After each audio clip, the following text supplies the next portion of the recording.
والعاقبۃ للمتقین والصلاۃ والسلام علی اشرف الانبیاء والمرسلین اما بعد فاعوذ باللہ من الشیطان الرجیم بسم اللہ الرحمن الرحیم وَاعْبُدُوا اللَّهَ وَلَا تُشْرِكُوا بِهِ شَيْئًا وَبِالْوَالِدَيْنِ إِحْسَانًا وَبِذِي الْقُرْبَى وَالْيَتَامَى وَالْمَسَاكِينِ وَالْجَارِ ذِي الْقُرْبَى وَالْجَارِ الْجُنُبِ وَالصَّاحِبِ بِالْجَنبِ وَابْنِ السَّبِيلِ وَمَا مَلَكَتْ أَيْمَانُكُمْ إِنَّ اللَّهَ لَا يُحِبُّ مَنْ كَانَ مُخْتَالًا فَخُورًا صدق اللہ العظیم اللہم نور قلوبنا بالقرآن وزین اخلاقنا بالقرآن ونجنا من النار بالقرآن وادخلنا فی الجنة بالقرآن قال اللہ تبارک و تعالی فی شان حبیبہ ان اللہ وملائکتہ یصلون علی النبی یا ایہا الذین آمنوا صلوا علیہ وسلموا تسلیما الصلاۃ والسلام علیک یا سیدی یا رسول اللہ وعلی آلک وصحابک وسلم علیک یا حبیب اللہ الصلاۃ والسلام علیک یا سیدی یا نبی اللہ وعلی آلک وصحابک یا سیدی یا نور اللہ۔ تمام تعریف و توصیف اللہ جل مجدہ الکریم کی ذات بابرکات کے لیے جو خالق کائنات بھی ہے اور مالک شجاعت بھی، اور درود و سلام حضور پر نور شافی یوم النشور نیر بطحا رازدار ما اوہا صاحب علم نشرہ سید انس و جاں سرور لالا رخاں ماہ خوباں شہنشاہ حسینہ شب اسرا کے دولہ مالک ہرد و سرا شافی روز جزا سرخیل زہرہ جمالہ معصوم آمنہ علت آدم و بنی آدم فخر عرب و عجم اللہ کے پیارے امت کے سہارے رب کے محبوب دانہ غیوب احمد مجتبیٰ حضرت محمد مصطفیٰ صلی اللہ علیہ وآلہ وسلم کی بارگاہ میں ہدیہ نیاز پیش کرنے کے بعد معزز سامعین کرام، برادران اسلام، نہایت ہی واجب الاحترام ذی وقار علماء کرام، معزز محترم سامعین، خواتین و حضرات، السلام علیکم ورحمۃ اللہ وبرکاتہ۔ سورہ النساء سے ایک آیہ کریمہ آپ کے سامنے تلاوت کی ہے۔ حقوق العباد کے حوالے سے کچھ باتیں آپ کے سامنے رکھنی ہیں۔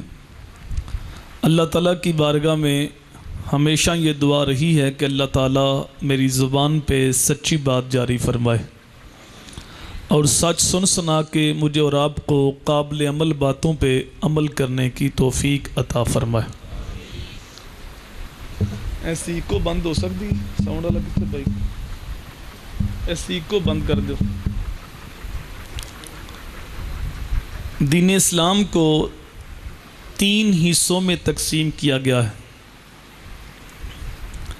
ایک ہے اعتقادات، عقیدے۔ اگر کسی شخص کے عقائد میں بگاڑ آ گیا تو اس کے نیک اعمال اللہ کی بارگاہ میں قبول نہیں ہوں گے، کیونکہ عقائد کا دوسرا نام ایمان ہے، اور اعمال قبول ہوتے ہیں ایمان کی شرط کے ساتھ۔ غیر مسلم مستشرقین کفار، ان کے ہاں بڑی اچھی قدریں پائی جاتی ہیں، اخلاقی لحاظ سے ہم سے آگے ہیں، کسی کو ضرر نہیں دیتے، ملاوٹ نہیں کرتے، دھوکہ نہیں دیتے۔ ان کے ہاں جانوروں کی تنظیمیں ہیں، درختوں کی تنظیمیں ہیں، لیکن ان کو جو کچھ ملنا ہے دنیا کے اندر ملنا ہے، آخرت کے اندر ان کا کوئی حصہ، بولیے کوئی حصہ، اس لیے کہ ان کے پاس ایمان نہیں۔ تو اعمال قبول ہوتے ہیں ایمان کی شرط کے ساتھ. یہ ہو سکتا ہے کسی کے نیک اعمال اس کے ایمان لانے کا سبب بن جائیں. اس طرح عرب کا مشہور شاعر فرزدق، اس کا دادا المجاشی آقا دو جہاں صلی اللہ علیہ وآلہ وسلم کی بارگاہ میں حاضر ہوا. ایمان قبول کرنے کے بعد عرض کرتا، یا رسول اللہ، میں نے اپنے قبیلے کی 70 بچیوں کو زندہ درگور ہونے سے بچایا ہے. چونکہ عربوں میں یہ دستور تھا کہ جس کے ہاں بیٹی پیدا ہوتی تو وہ اس کو زندہ درگور کرتا. قرآن کہتا ہے اذا بشر احدهم بالانثى، ان کا رنگ ہی کالا ہو جاتا تھا جب بیٹی پیدا ہوتی. تو وہ کہتا میں شاعر تھا اور میرا دل بڑا نرم تھا، تو میں اس کے باپ کے پاس جا کے اس کے آگے ہاتھ جوڑتا، نقدی پیسے دیتا، اس کی کفالت اپنے ذمہ لیتا. 70 بچیوں کو زندہ درگور ہونے سے میں نے بچایا ہے زمانہ جاہلیت میں. تو یہ جو میں نے نیک عمل کیا زمانہ جاہلیت میں، تو کیا اس کا مجھے صلہ ملے گا؟ تو اللہ کے رسول نے ارشاد فرمایا تجھے صلہ مل تو گیا ہے کہ اللہ نے ایمان کی دولت سے مالا مال کر دیا. تو یہ ہو سکتا ہے کسی کے نیک اعمال اس کے ایمان لانے کا سبب بن جائیں، لیکن بغیر ایمان کے نیک اعمال اللہ کی بارگاہ میں قبول نہیں ہوتے. تو پہلی چیز ہے اعتقادات، عقیدے. اس کے بعد ہیں عبادات، جو چیزیں اللہ نے فرض کی ہیں، واجب کی ہیں، جو عبادتیں ہیں ان کو بجائے لاج. اور تیسری چیز ہے معاملات، حقوق العباد. اگر کوئی شخص عقائد بھی درست رکھتا ہے اور عبادات بھی بجا لاتا ہے لیکن وہ معاملات میں صحیح نہیں، حقوق العباد کا خیال نہیں رکھتا، تو حدیث کی روح سے ایسا شخص جنت کے اندر نہیں جائے گا. شرک سب سے بڑا جرم ہے. سب سے بڑا جرم کیا ہے؟ بولیے کیا ہے؟ شرک. لیکن شرک توبہ سے معاف ہو جاتا ہے. ایک بندہ مشرک ہے، اس نے سچی توبہ کر لی تو اس کی نئی زندگی شروع ہوئی. تو سب سے بڑا جرم شرک ہے، تو شرک توبہ سے معاف ہو جاتا ہے. لیکن کسی بندے کا مارا ہوا حق یہ توبہ سے بھی معاف نہیں ہوتا جب تک اس بندے سے معافی نہ مانگی جائے. تو حقوق العباد کا مسئلہ جتنا حساس مسئلہ ہے اتنا ہی ہم اس مسئلے سے غافل ہیں. حقوق العباد میں جو مقدم حق ہیں وہ ذوی القربا کے ہیں، جو رشتہ دار ہیں، قرابت دار ہیں. اور ذوی القربا کے لیے جو مقدم حق ہیں وہ ماں باپ کے.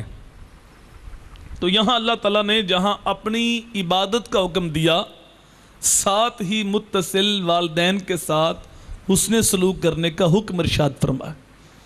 ارشاد ہوا وَاعْبُدُوا اللَّهَ وَلَا تُشْرِكُوا بِهِ شَيْئًا وَبِالْوَالِدَيْنِ إِحْسَانًا.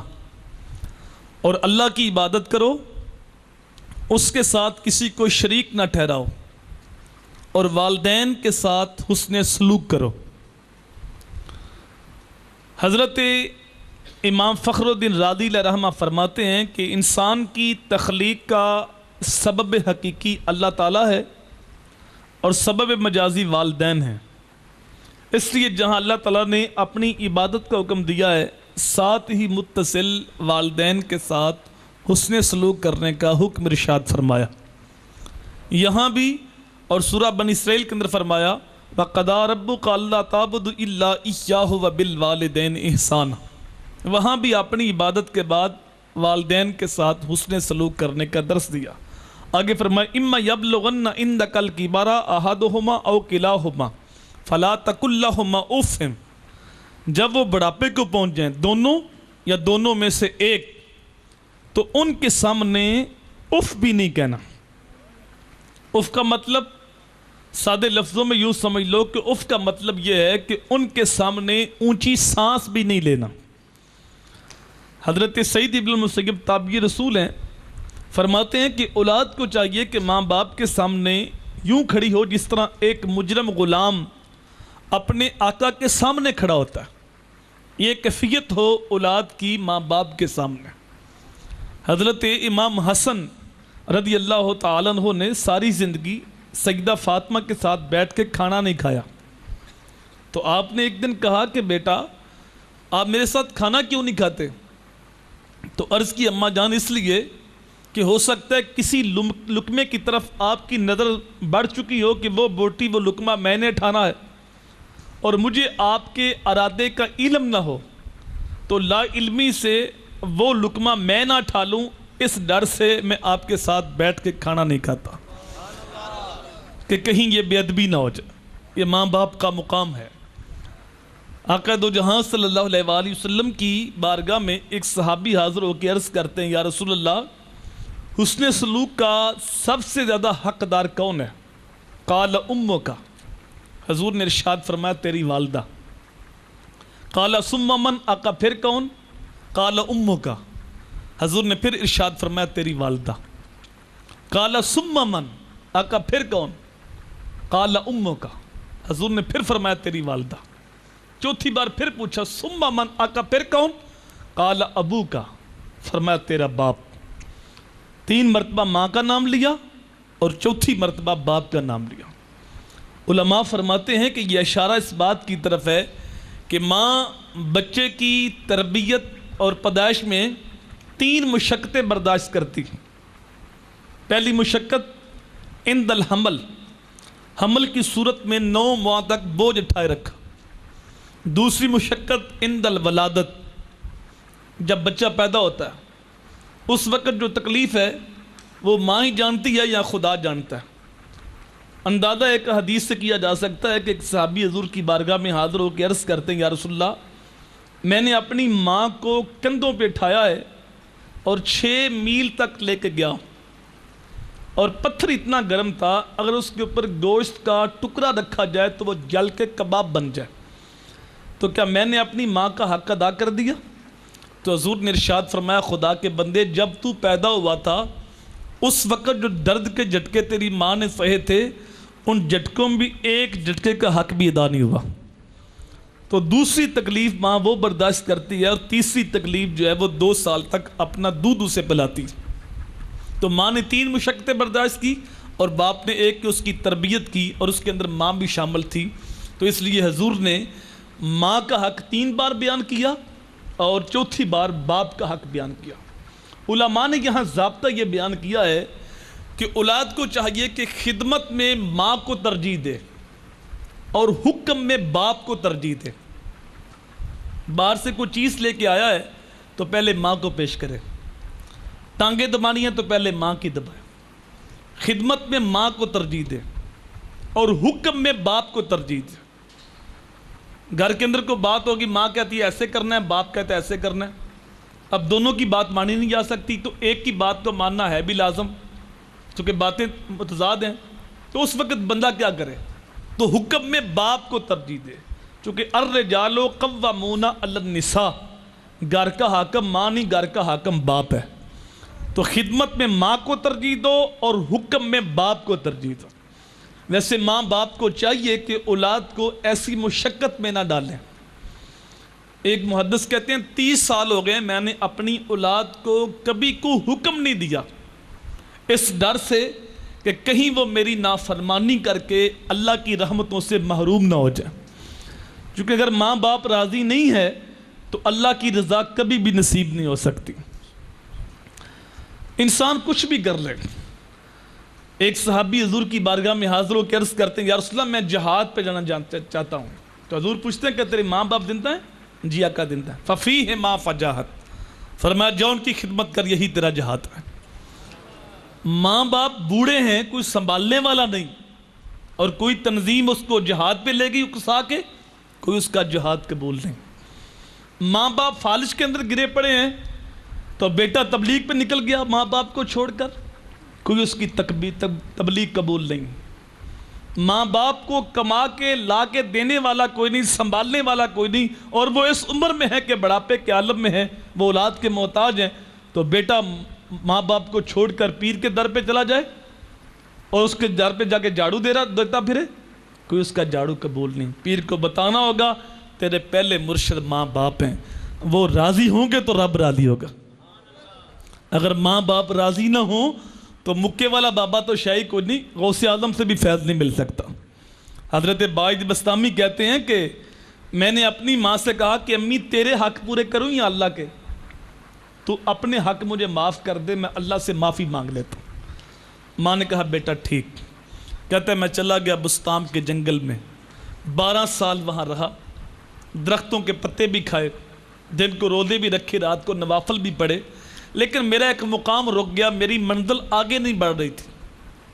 ایک رات میں بستام کے پاس سے گزر رہا تھا، میرا جی چاہا کہ ماں کو سلام کر جاؤں۔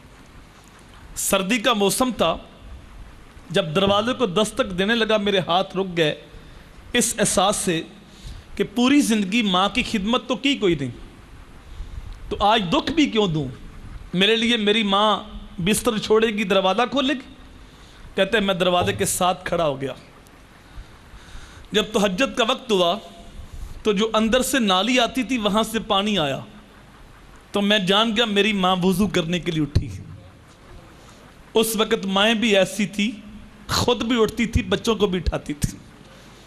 اور آج رات گئے تک جب ماں اپنے بچوں کے ساتھ بیٹھ کے ٹی وی دیکھے گی تو صبح فجر کی نماز نہ خود پڑھے گی نہ بچے پڑھیں گے۔ اس وقت مائیں خود بھی اٹھتی تھی، بچوں کو بھی اٹھاتی تھی۔ آج تو یہاں تک نوبت آ گئی ہے کہ ساری رات بیٹا اور بیٹی نیٹ پہ بیٹھے رہتے ہیں، اور جب صبح اذانیں شروع ہوتی ہے تو ماں کہتی ہے بیٹا سو جو، اب تو اذانیں ہونے والی ہیں۔ جب جاگنے کا وقت ہے اس وقت ماں سلا رہی ہے، اور جب سونے کا وقت ہے اس وقت بیٹا نیٹ پہ بیٹھا ہے، بیٹی نیٹ پہ بیٹھی۔ تو اس وقت مائیں ایسی تھی، جب مائیں ایسی تھی تو بیٹے پھر ایسی پیدا ہوتے تھے۔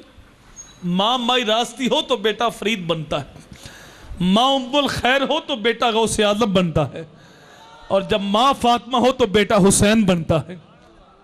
گود ماں دی ہے درس گاہ پہلی، ایتھو زندگی دا نصب و لین بنتا ہے، ایتھو داتا خواجہ فرید بن کے دکھی دلان دے واسطے چین بنتا ہے۔ شرم و حیا دی ماں جے ہووے پیکر، پھر پتر بھی غوث ثقلین بنتا ہے۔ سیدہ خاتون جنت جے ماں ہووے طاہر، پھر لال بھی سخی حسین بنتا ہے۔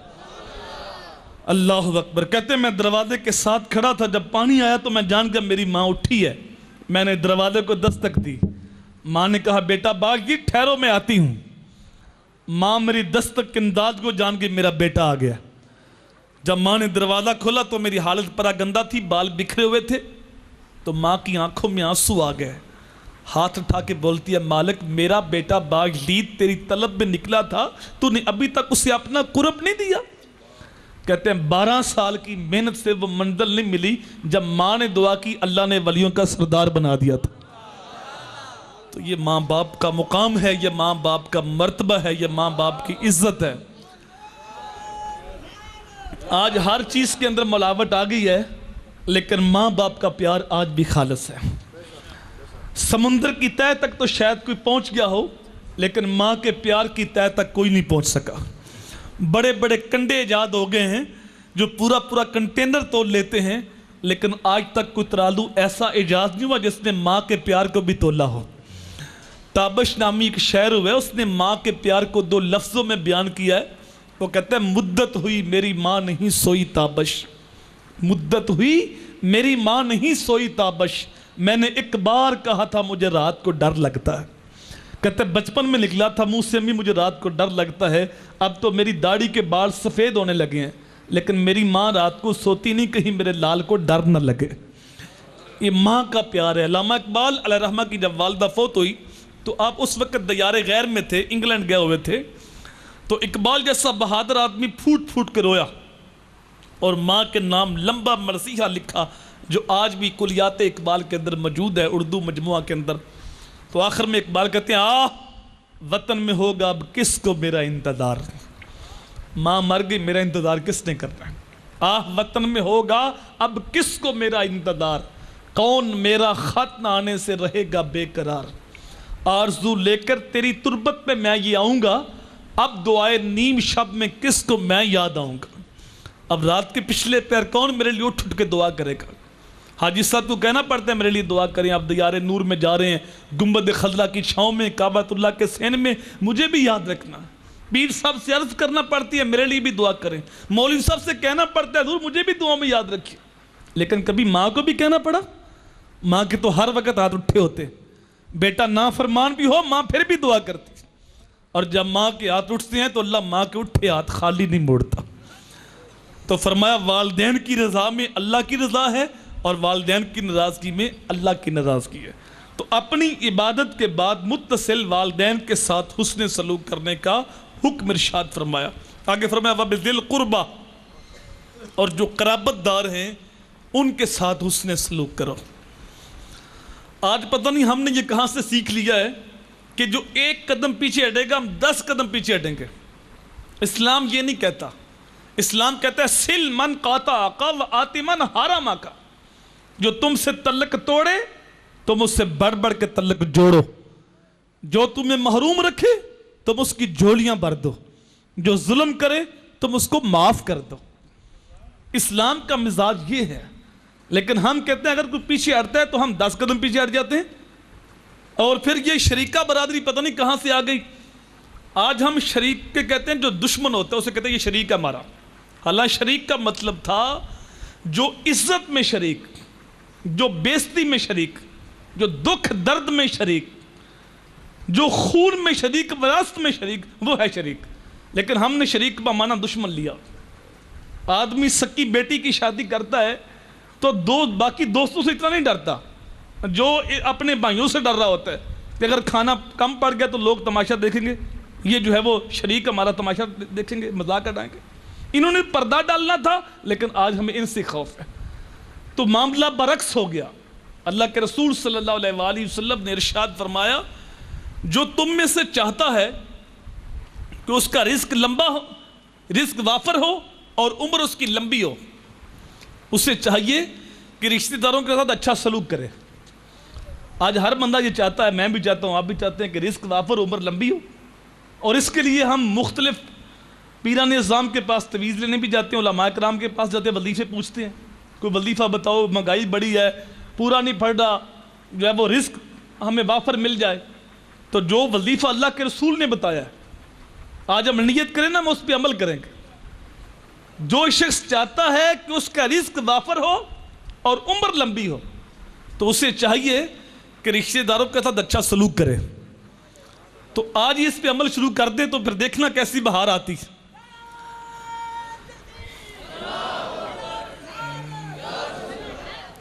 آگے فرمایا والیتاما، اور یتیموں کے ساتھ اس نے سلوک کرو۔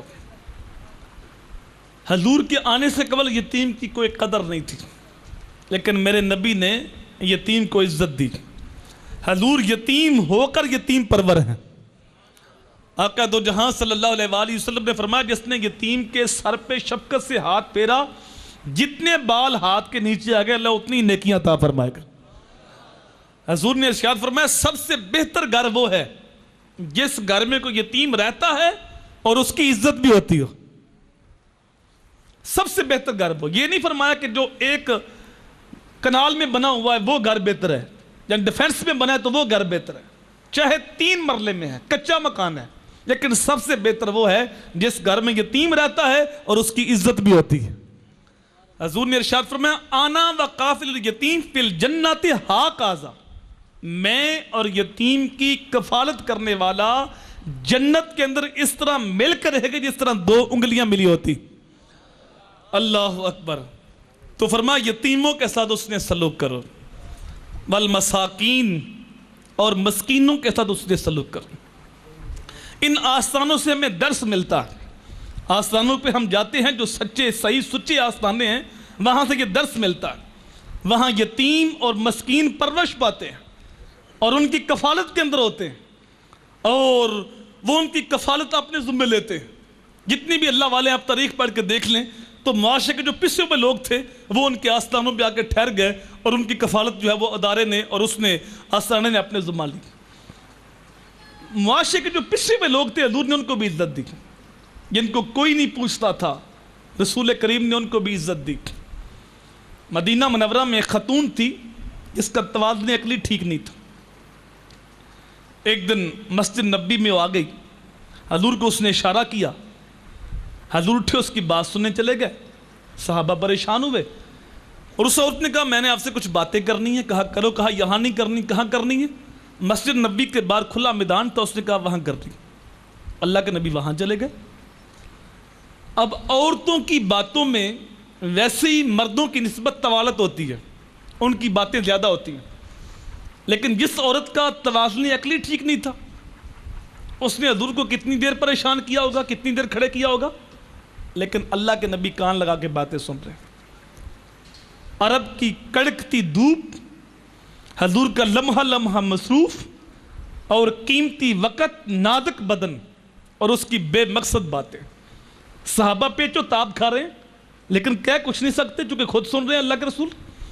جب وہ اپنی مرضی سے تھک ہار کے رخصت ہوئی تو حضرت عمر فاروق سے نہ رہا گیا، آپ نے کہہ ہی دیا کہ آقا آپ ایسی ویسی عورتوں کی باتیں کیوں سنتے ہو، اس کا توازن عقلی ٹھیک نہیں، پورے مدینے میں کوئی بات سننے کو تیار نہیں، لوگ اس کو دیکھ کے راستہ بدل لیتے، آپ کا نازک بدن، کڑکتی دھوپ اور لمحہ لمحہ مصروف اور اس کی بے مقصد باتیں، ایسی ویسی عورتوں کی باتیں کیوں سنتے ہو؟ حضور نے فرمایا نا عمر ایسا نہ کہو، پورے مدینے میں اس بیچاری کی کوئی نہیں سنتا، میں بھی نہ سنوں؟ اور اس عورت کو آواز دی، بڑھیا جب تیرے دکھ زیادہ ہو جائیں مدینے کی جس گلی، جس کونے، جس نکر پہ چاہے کھڑا کر کے مجھے سارے دکھڑے سنا لیا کر۔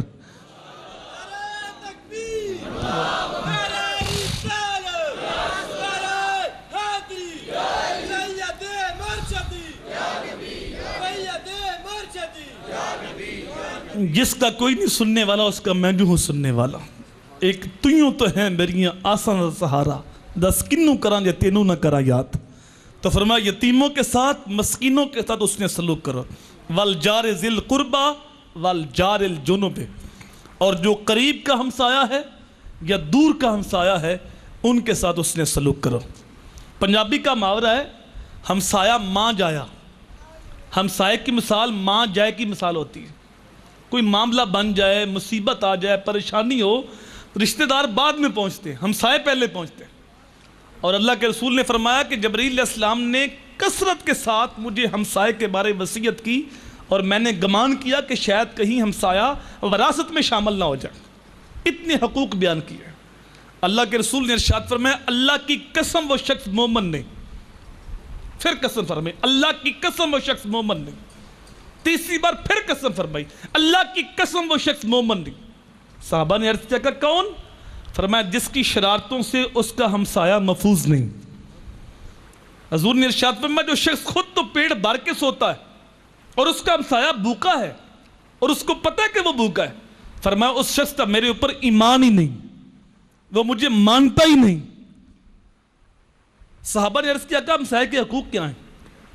حضور نے ارشاد فرمایا جب وہ بیمار ہو تو اس کی تیمارداری کرو، جب اسے خوشی پہنچے تو اس کو مبارک دو، جب پریشانی آئے تو اظہار تعزیت کرو، جب فوت ہو جائے اس کے جنازے کے ساتھ جاؤ، جب وہ قرضہ مانگے اس کو قرضہ دے دو، اگر وہ تمہاری دیوار میں لکڑی ٹھوکنا چاہے تو اس کو منع نہ کرو، اور فرمایا اپنے مکان کی دیوار ہمسائے کے مکان سے اونچی نہ کرو کہیں اس کی ہوا نہ رک جائے۔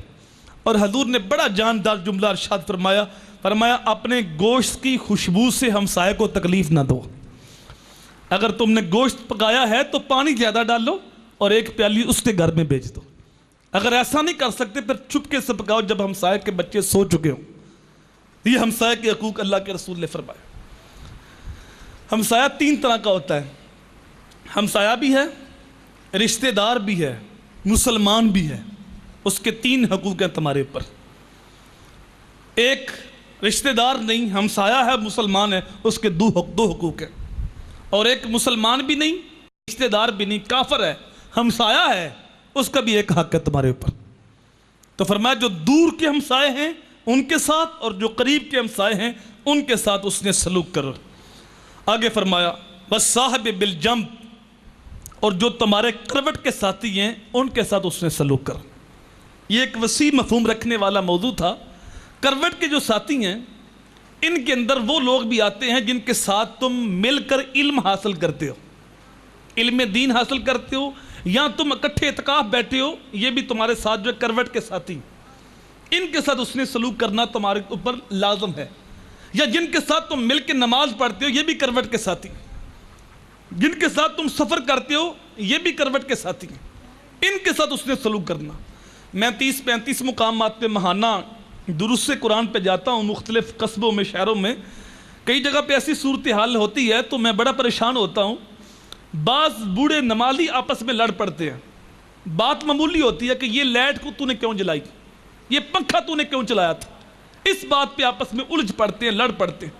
تو فرمایا جو کروٹ کے ساتھی ہیں ان کے ساتھ اس نے سلوک کرو، اور کروٹ کے ساتھیوں میں سے جو زندگی بھر کا سفر کرنے والی تمہاری بیوی تمہارے ساتھ ہے اس کے ساتھ اس نے سلوک کرو۔ اللہ کے رسول صلی اللہ علیہ وآلہ وسلم نے جو اپنی ازواج کے ساتھ حسن سلوک کی داستانیں رقم کی ہیں، یہ تاریخ کا ایک روشن باب ہے۔ اللہ کے رسول نے کسی اپنی بیوی کو محبوبہ کہا، کسی کو روحی کہا، کسی کو حمیرہ کہا، اور کسی کے وصال کے بعد ان کے نام کی بکری ذبح کی اور گوشت کے ٹکڑے ان کی سہیلیوں کے پاس بھیجے تاکہ ان کی روح کو سودگی رہے۔ حضرت اماں عائشہ کہتی میں پانی پی رہی تھی تو اللہ کے نبی تشریف لائے اور حضور نے فرمایا عائشہ تھوڑا سا پانی میرے لیے بھی چھوڑنا۔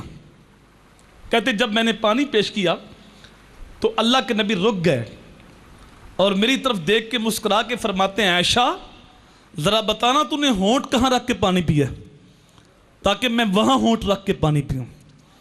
مجھے بتاؤ اگر شوہر بیوی کے ساتھ یہ رویہ رکھے تو گھر میں لڑائی ہو سکتی؟ تو اللہ کے رسول نے حسن سلوک کی داستان رقم کی۔ ام المومنین جب حضرت خدیجہ کا آخری وقت آیا تو آپ نے بھیجا سیدہ فاطمہ کو جو حضور سے چادر مانگ کے لاؤ۔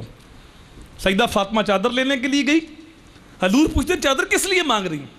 سیدہ فاطمہ پوچھنے کے لیے آئیں تو حضور بھی ساتھ آ گئے۔ حضور نے پوچھا چادر کس لیے مانگتی ہوں؟ تو ام المومنین نے عرض کی آقا میرا آخری وقت آ گیا تو میری آرزو یہ ہے کہ اس چادر میں مجھے کفن دیا جائے۔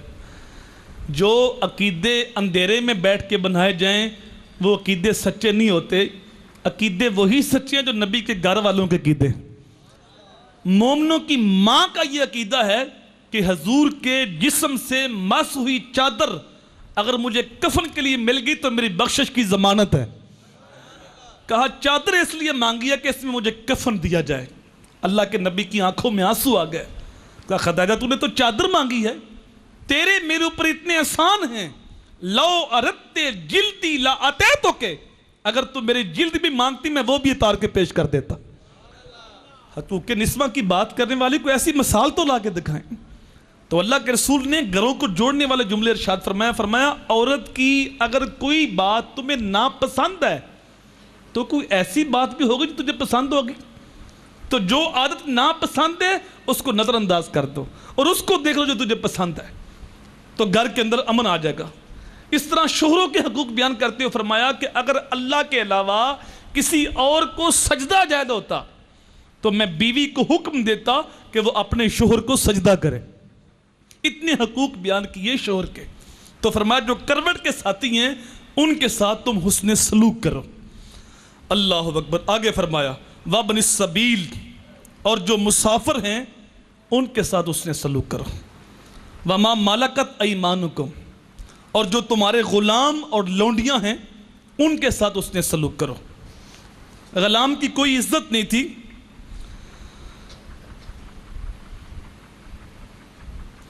حضور صلی اللہ علیہ وآلہ وسلم کے آنے سے قبل غلام کی کوئی عزت نہیں تھی، کوئی حیثیت نہیں تھی۔ اگر غلام اپنے آقا کا جوتا دھوپ سے پکڑ کے چھاؤں میں رکھتا تھا تو آقا اس پہ بھی کوڑے مارتا کہ تیری اوقات کیا ہے، تو نے میرے جوتے کو ہاتھ لگایا بغیر پوچھے، تیری حیثیت کیا ہے؟ وہ کہتا جناب آپ کا جوتا دھوپ میں جل رہا تھا تو میں نے چھاؤں میں رکھا خراب نہ ہو، لیکن آقا اس پہ بھی کوڑے مارتا۔ لیکن جب میرے نبی تشریف لائے، حالات بدلے، زمانے نے کروٹ لی، غلام ابن غلام ہیں بلال حبشی، رنگ کالا ہے، ہونٹ موٹے ہیں، ناک چپٹی ہے، لیکن عرش کا راہی جب عرش سے واپس پلٹتا ہے بلال کو قریب کر کے پوچھتا ہے بلال تو کون سا نیک عمل کرتا ہے؟ میں نے جنت میں تیرے قدموں کی آواز کو سنا، کیسے ایک جملے نے دور غلامی کی ساری تھکن دور نہ کر دی ہوگی؟ اور بلال حبشی فرش سے اٹھ کے عرش پہ نہ پہنچ گیا ہوگا کہ دو جہاں کا سردار پوچھ رہا ہے بلال تو کون سا نیک عمل کرتا ہے؟ میں نے جنت میں تیرے قدموں کی آواز کو سنا۔ اللہ اکبر۔ جب فتح مکہ ہوا، یہ اسلام کی عزت کا دن تھا، شان و شوکت لار ہو رہی تھی، 10,000 کا مجمع حضور کے ساتھ۔ یہ وہ لوگ تھے جنہوں نے حضور پر پتھر مارے، حضور پر بہتان لگائے، گڑے کھودے، کانٹے بچھائے اور مکے سے نکالا۔ آج یہ تھر تھر کانپ رہے تھے، پتہ نہیں کیا سلوک ہوگا۔ لیکن اللہ کے نبی جب فاتح بن کے مکہ المکرمہ میں داخل ہوتے ہیں، اس وقت جو حضور کا ردیف تھا، جو حضور کے ساتھ سواری پہ بیٹھا ہوا تھا، وہ کسی قریشی سردار کا بیٹا تھا؟ تاریخ کا جواب نفی میں ہے۔ کسی انصاری سردار کا بیٹا تھا؟ تاریخ کا جواب پھر بھی نفی میں ہے۔ کیا حضور کا اپنا کوئی نواسا تھا؟ نہیں۔ آج فتح مکہ ہے، اسلام کی عزت کا دن ہے، لیکن حضور کے ساتھ جو بچہ بیٹھا ہوا ہے، حضور کا ردیف، وہ حضور کے منہ بولے بیٹے، آزاد کردہ غلام حضرت زید بن حارثہ کا بیٹا اسامہ بن زید ہے۔ ایک غلام زادے کو یوں عزت دی اپنے ساتھ بٹھا کے، اور دوسرے غلام کو بلال حبشی کا ہاتھ پکڑا، کعبے کی چھت پہ چڑھا دیا، کہا بلال کعبے کی چھت پہ چڑھ کے اذان دے۔ سارے کرشی نیچے ہیں، حبشی اوپر ہے۔ بلال حبشی عرض کرتا ہے کہ جب نیچے تھا تو رخ قبلے کی طرف کرتا تھا، آج کھڑا ہی قبلے کے اوپر ہوں، جدھر منہ کروں ادھر ہی قبلہ ہے، آج رخ کدھر کروں؟ حضور نے فرمایا اب رخ میری طرف کر لے۔ حضور کعبے کا طواف کر رہے ہیں، بلال حبشی اذان دے رہے ہیں، جدھر حضور جاتے ہیں بلال کا رخ بھی ادھر ہی جاتا ہے۔ بریلی سے آواز آتی ہے حاجیوں آؤ، شہنشاہ کا روضہ دیکھو، کعبہ تو دیکھ چکے، اب کعبے کا کعبہ دیکھو۔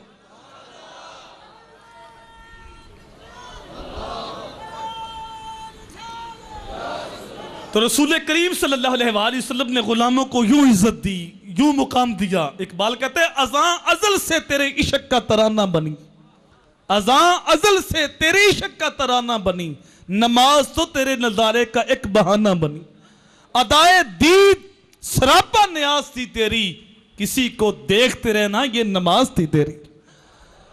تو بلال حبشی کو حضور نے یوں عزت دی۔ جب حضور مدینہ تشریف لائے تو مدینے میں ایک شخص ہے اسود، اسود کہتے ہیں کالے کو، وہ رنگ کا کالا، ذات کا غلام۔ یہ عرب میں اونچ نیچ بہت زیادہ تھی، غلام آقا کا تصور، جس طرح ہمارے معاشرے میں چودھری کمی کا تصور۔ اسلام نے اس کی نفی کی۔ حجۃ الوداع کے موقع پہ اپنی ایڑی کو زمین پہ رگڑا، فرمایا میں خاندانی تفاخر اپنے پاؤں کے نیچے رود رہا ہوں، کسی گورے کو کالے پر، کسی عربی کو عجمی پر کوئی فضیلت نہیں ہے۔ اِنَّ أَكْرَمَكُمْ عِنْدَ اللَّهِ أَتْقَاكُمْ، جو زیادہ متقی ہے پرہیزگار ہے وہی عزت کا لائق ہے۔ تو اسلام میں عزت رنگ و نسل کی بنیاد پہ نہیں ہے، دولت کی کثرت کی بنیاد پہ نہیں ہے، اسلام میں عزت تقوی کی بنیاد پہ۔ جب حضور مدینہ تشریف لائے تو مدینے میں وہ اسود نامی شخص، ذات کا غلام، رنگ کالا، کوئی بات نہیں کرتا، تنگ آ گیا معاشرے سے حضور کی بارگاہ میں آ کے عرض کرتا ہے آقا اگر میں کلمہ پڑھ لوں تو مجھے کیا ملے گا؟ مجھے بتاؤ، اگر حضور کہتے کہ تو کلمہ پڑھ لے تجھے جہنم سے آزادی ملے گی، یہ کوئی چھوٹی بات تو نہیں تھی۔ اگر حضور کہتے تو کلمہ پڑھ لے اور تیرے ساتھ جنت کا وعدہ کرتا ہوں تو یہ بہت بڑی بات تھی نا، جہنم سے آزادی، جنت کا وعدہ دیا جا سکتا تھا، لیکن حضور نے اس کا دکھڑا سمجھا کہ اس کا دکھڑا کیا ہے۔ حکمت والے نبی نے حکمت بھرا جواب دیا۔ جب اس نے عرض کیا آقا اگر میں کلمہ پڑھ لوں تو مجھے کیا ملے گا؟ میرے نبی نے کہا جو ابو بکر و عمر کو ملا ہے نا وہی تجھے ملے گا، جو حقوق و فریض ان کے ہیں وہی حقوق و فریض تیرے ہیں، یہ صاحب میں وہ کھڑے ہوتے ہیں اس صاحب میں تو کھڑا ہوگا، اگر اتفاق سے تو پہلے آ گیا وہ بعد میں آئے تو اگلی صاحب میں ہوگا وہ پچھلی صاحب میں ہوں گے۔ آقا اسلام مجھے اتنی عزت دیتا ہے؟ حضور نے فرمایا ہاں ہاں اسلام یہی کہتا ہے۔ آقا پھر دیر نہ کرو، مجھے کلمہ پڑھا کے اپنا غلام بنا لو۔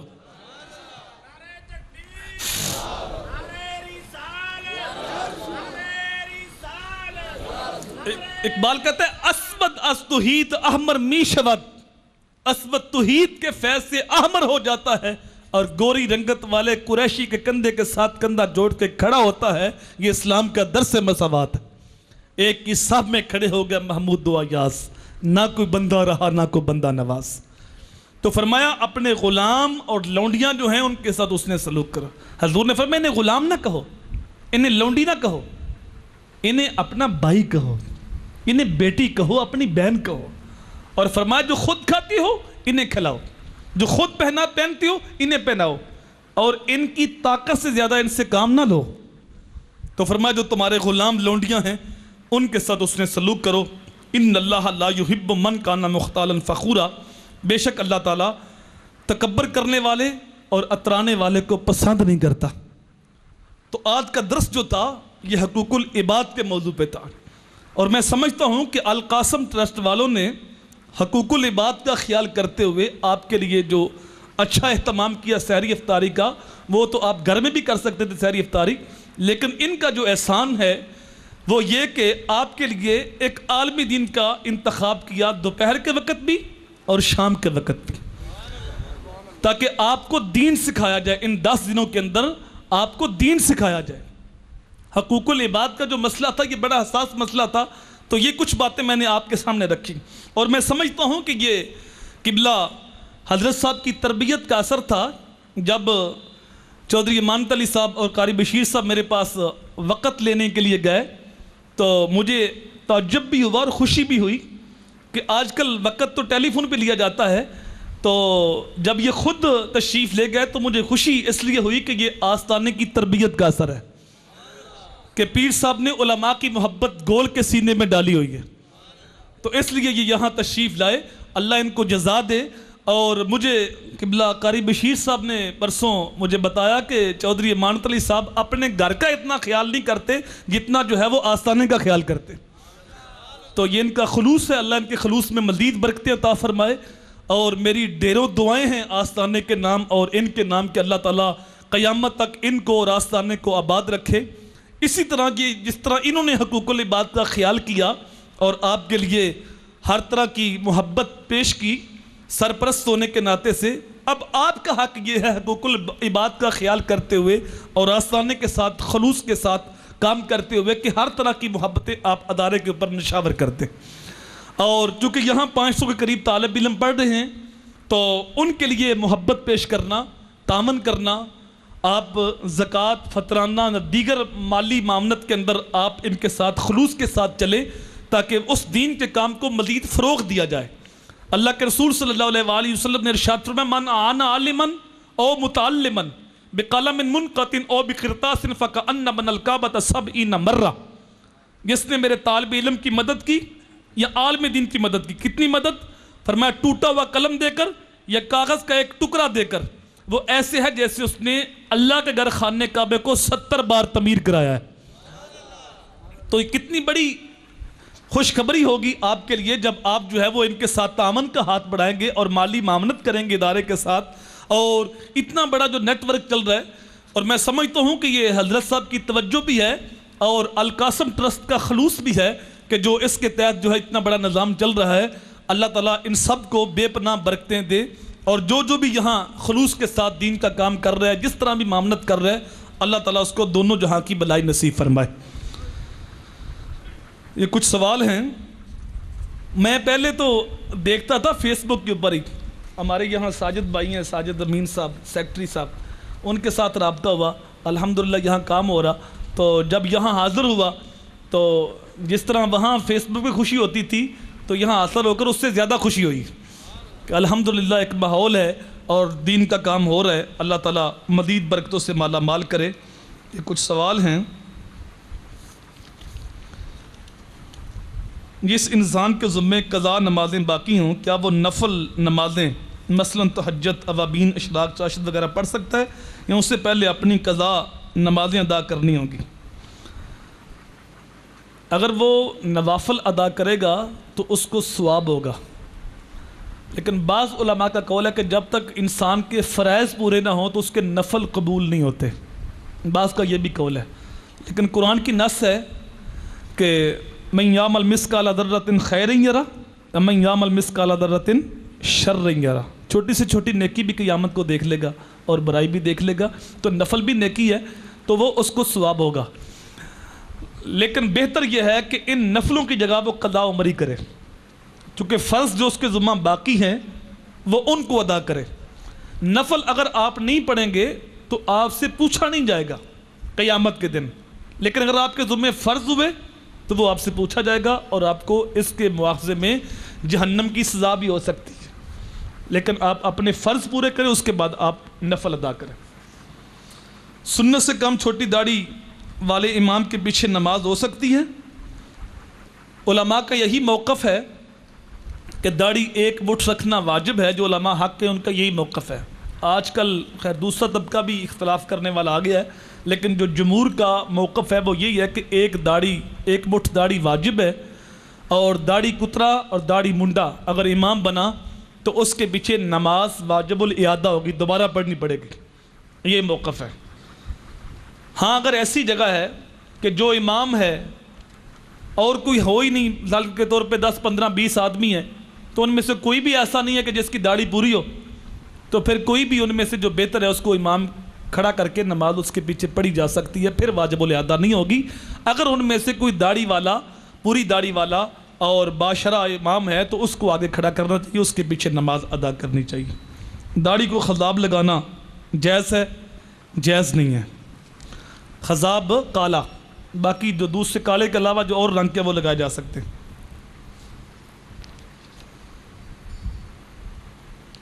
نماز کا دوسرا فرض ہے قیام کرنا، لیکن ہم نوافل بیٹھ کر پڑھتے ہیں، تو قیام کے متعلق روشنی ڈالیں کہ کیا صرف فرض نماز میں ہی قیام کرنا فرض ہے؟ آپ کیوں بیٹھ کے پڑھتے ہیں؟ کھڑے ہو کے پڑھ لیا کریں۔ کوئی لازمی تو نہیں کہ نفل جو ہے وہ بیٹھ کے ہی پڑھے جا سکتے ہیں، بیٹھ کے پڑھو تو آدھا ثواب ہوگا، کھڑے ہو کے پڑھو تو پورا ثواب ہوگا۔ تو بہتر یہ ہے کھڑے ہو کے پڑھے جائیں، لیکن اگر نفل بیٹھ کے پڑھیں تو نفل ہو جائیں گے لیکن ثواب آدھا ہوگا۔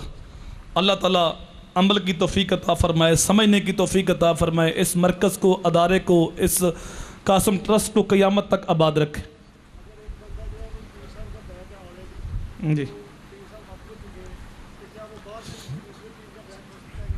جی تشریف رکھیں۔ اگر بھائی کا سوال ہے کہ ایک بندہ کسی جگہ بیعت ہے تو پیر صاحب فوت ہو گیا، کسی اور جگہ بیعت ہو سکتا ہے کہ نہیں ہو سکتا؟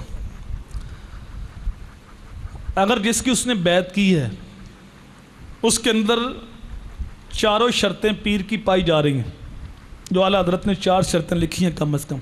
پہلی شرط کہ وہ سید العقیدہ ہو، کسی پاک ہستی کا بے ادب گستاخ نہ ہو۔ دوسری شرط کہ وہ فاسق مولن نہ ہو، شریعت کی ذرا برابر بھی کسی موقع پہ مخالفت نہ کرتا ہو۔ تیسری شرط جس کی آگے وہ بیعت ہے، جس کی آگے وہ بیعت ہے، یہ سلسلہ حضور صلی اللہ علیہ وسلم تک جاتا ہو، رستے میں کٹا ہوا نہ ہو۔ اور چوتھی شرط یہ ہے کہ وہ بندہ عالم ہو، لازمی نہیں کسی مدرسے سے پڑھا ہو تو پھر ہی عالم ہوتا ہے، نظر سے بھی عالم بن جاتے ہیں۔ تو وہ عالم ہو، اپنی ضرورت کے مسائل جو ہیں وہ کتابوں سے نکال سکتا ہو۔ جو 4 شرطیں پائیں گی اس کی اگر بیعت کر لی آپ نے تو وہ پیر صاحب فوت ہو گئے یا زندہ ہیں تو آپ کسی اور جگہ طالب بیعت کر سکتے ہیں، فیض طلب کرنے کے لیے بیعت، لیکن بات آپ کی وہ پہلی جو حقیقی ہے وہ برقرار ہے۔ اگر پیر صاحب فوت بھی ہو گئے پھر بھی بیعت موجود ہے، تو پیر صاحب کی قبر سے بھی فیض ملتا۔ تو اگر آپ فیض طلب کرنے واسطے کسی اور جگہ بیعت کرنا چاہیں تو اس میں قباحت بھی نہیں کی جا سکتی۔ یہی موقع جی، اگر پیر غیر شریعت پھر تو بیعت ہوئی نہیں نا، پھر جہاں مرضی کر لیں۔ یہ 4 شرطوں میں سے ایک شرط بھی نہیں پائے گی تو پھر تو بیعت اس کی ہوئی نہیں، وہ جہاں مرضی کرے۔ اللہ تعالیٰ عمل کی توفیق دے۔ اللہم صلی علی حبیبی سیدی محمد وآلہ وسلم۔ اللہم انی اسألک العفو والعافیۃ والمعافۃ الدائمۃ فی الدین والدنیا والآخرہ۔ مالک اٹھے ہوئے ہاتھ، پھیلی ہوئی جولیاں رحمات سے بھر دے۔ اے اللہ، جئیں تو تیرے لیے، مریں تو تیرے دین کے لیے، زندگی کے ہر سانس تک تیرے رسول کے وفادار رہیں۔ الہی ہر علت، ہر قلت، ہر ذلت سے رہائی دے، اپنے پاک نبی کے در کی گدائی دے۔ مولا کریم جو یہاں سنت اعتکاف کر رہے ہیں، مولا کریم ان کا اعتکاف اپنی بارگاہ میں قبول فرما، آستانے کا فیض نصیب فرما۔ مولا کریم جو اس نظام کو چلا رہے ہیں ان کی دنیا آخرت بہتر فرما۔ مولا کریم جو مالی معاونت کرتے ہیں انہیں رزق حلال، رزق وسیع عطا فرما۔ جو علماء کرام سرپرستی فرماتے ہیں ان کے علم و عمل خلوص میں مزید برکتیں عطا فرما۔ اے اللہ، جئیں تو تیرے لیے، مریں تو تیرے دین کے لیے، زندگی کے ہر سانس تک تیرے رسول کے وفادار رہیں۔ مولا کریم اس مرکز کو، اس آستانے کو قیامت تک آباد رکھنا۔ مولا کریم اپنے حبیب لبیب کا صدقہ سب کی دعائیں اپنی بارگاہ میں قبول فرما، جیئیں تو شان سے، مریں تو ایمان سے۔ صلی اللہ تعالی علی رسول خیر خلقہ محمد و آلہ و صحبہ اجمعین برحمتک۔